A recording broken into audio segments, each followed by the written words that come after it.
Nanapod tayo ipakita ron, marunong man ako magtagalog. Magtagalog pala ako guys kasi shout out kay Ma'am Rosita. Nahirapan ako sa pagtagalog, ma'am. Ano bang gagawin natin dito? Mag-DIY na naman tayo dito. Paano magtanggal nitong steering wheel? Ayan. Itong Hilux to 4x4. Ayan.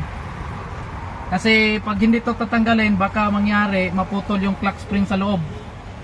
Tapos makabayad tayo sa may-ari. Muntik na nga kaming makabayad nito eh. Ayan, no, nakalock siya. Kasi meron na siyang ano. Magkakabit tayo ng rack and pinion. Kailangan tatanggalin ito. Dito lang, oh, tingnan mo. Focus mo dito, Ming, oh. Ayan. Ayan, tatanggalin muna to. Ayan, ilang katon na yan. Ayan, oh. Ayan. Tanggal. Lagay sa gilid. Dito sa likod. Ayan. Ayan. Ayan. Gumamit lang ng ano yun. Ito na. Ito guys. Oh, ayan. Tagay kuan ko. Bo. Ayan na. Ito. Para matanggal yung clock spring dito sa loob. Kasi pag hindi magtanggal yan, pag na-disalign yung rack end, bayad na naman tayo. Yun. Wala ka ng buhok, boss. Ha? Parehas ka na kanina ping-ping, boss, sa boss. Ayan, dito sa ilalim mo. Ayan. Boss, Ha? 20 years from now, ganito na, boss. Ay, di kayo kuan madawat ang Masuwa. Dali. Silaw kayo ba? Madawat ang vlog. Madawat yung vlog natin. Yan, tanggalin na dito sa ilalim. Dito lang sa ilalim yan. Reflex ako ulo ba? Wala madawat ang kamera. Oo. Yan. Hindi matanggal. Kasi meron pang nakakabit.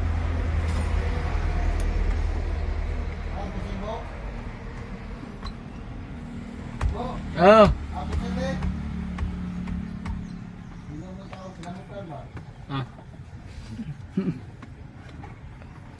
Ano daw bo? Ano daw yun bo? Ayan, ayan. Tanggal na.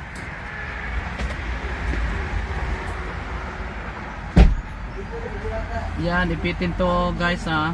Yan oh. Dandahan lang kasi napakadelikado nito.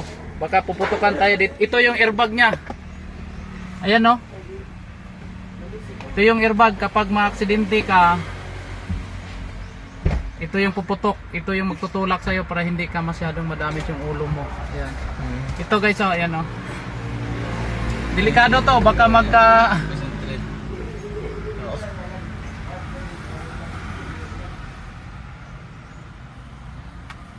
mahirap to. Pag ano?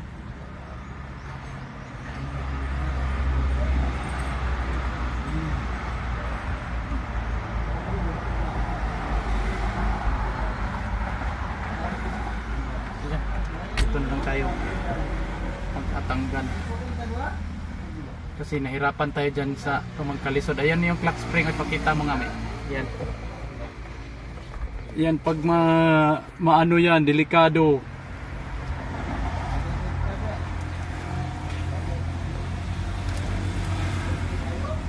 Yan, tanggalin ito. Ayan, tanggal na. Uy, mayroong pag-isa. Nakalagay yan, oh. Ayan oh. Bunot. Yan, at saka ilagay dito ganito ha. Pailalim kasi kung puputok siya, ito matatama. Yan, dapat nakasafety yan na ilagay mo sa gilid. Yan. Tapos tanggalin na natin to. Actual to. Pagtanggal nito oh, yan. Itong clock spring na ito yung prevent natin na mapuputol kasi nasa 200 at 2,000 din to mahigit eh. Siyempre yung may-ari, pag maputol natin to, pagkatapos natin ikabit yung rack end, sabi nila may ano dyan, yung magsasay na yung Buntis? buntis, yung airbag sign. Ayan. Ayun oh. Ganyan lang guys, kasimple. Tanggalin para sure hits tayo. Hindi tayo makabayad na naman. Ayan, ganito lang pag ano. Yun. Bunot na, ayan. Ayan. Para kung kuan, i-reset na naman ito. Ganyan lang kasimple oh. Tanggal ng ano. Yung steering wheel. Oh, nobila, yan. Kasi ito ikotin natin to ngayon. I-align na naman yung ano, yung steering wheel sa sakyan. Kasi itong align niya ganyan yung align. Yan, safety natin. Kasi pag hindi ito na-align, mapuputol ito. Bayad tayo sa may-ari.